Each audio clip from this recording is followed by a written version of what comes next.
The Emmy-nominated actress, documentary film producer, and prominent equal rights advocate, Laverne Cox, continues to make history in her career and significant strides in her activism. Debuting on the scene in the groundbreaking role of Sophia Bursette in the critically acclaimed Netflix original series, Orange is the New Black, returning for its third season on June 12th.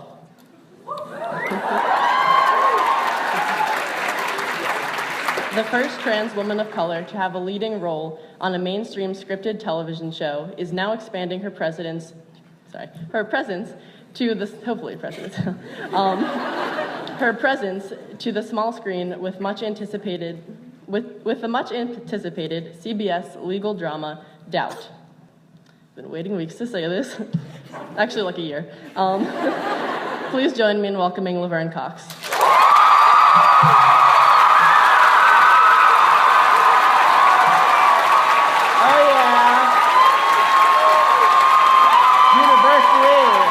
Pittsburgh, how are you feeling tonight? Thank you.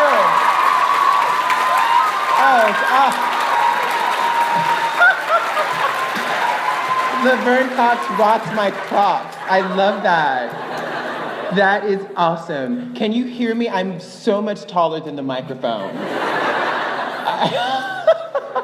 I am so honored to be here, and I stand before you this evening a proud African-American transgender woman.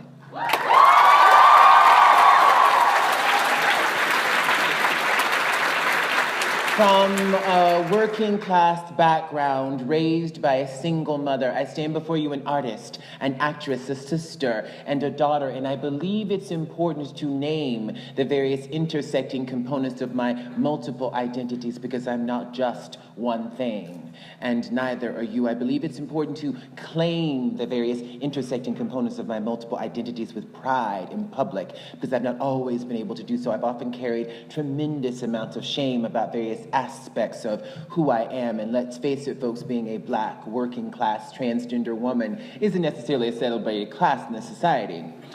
It is quite the contrary. According to the National Coalition of Anti-Violence Projects, the homicide rate in the LGBTQ community is highest amongst trans women. In 2013, over 72% of all LGBTQ homicides were trans women, over 67% were trans women of color. According to the Injustice at Every Turn National Transgender Survey, the unemployment rate in the transgender community is twice the national average, 4 times that for trans people of color. 16% of the transgender population has experienced incarceration compared to 1% of the rest of the population, and 78% of students in grades K through 12 who express a transgender or gender non-conforming identity experience harassment or bullying.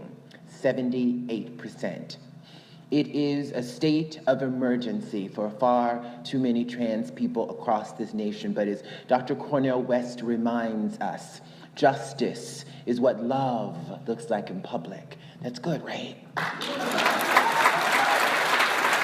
Justice is what love looks like in public, and trans and gender non-conforming people can use some justice, some love today. Poor and working people can use some justice, some love today. People of color can use some justice, some love today. People with disabilities can use some justice, some love today. And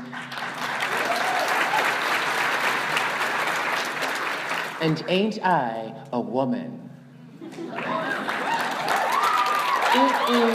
It is my belief that one of the biggest obstacles facing the transgender community are points of view which disavow our identities, points of view that suggest that no matter what we do, we are always and only the gender we were assigned at birth, points of view that suggest that no matter what I do, I'll never be a woman yet. Ain't I a woman?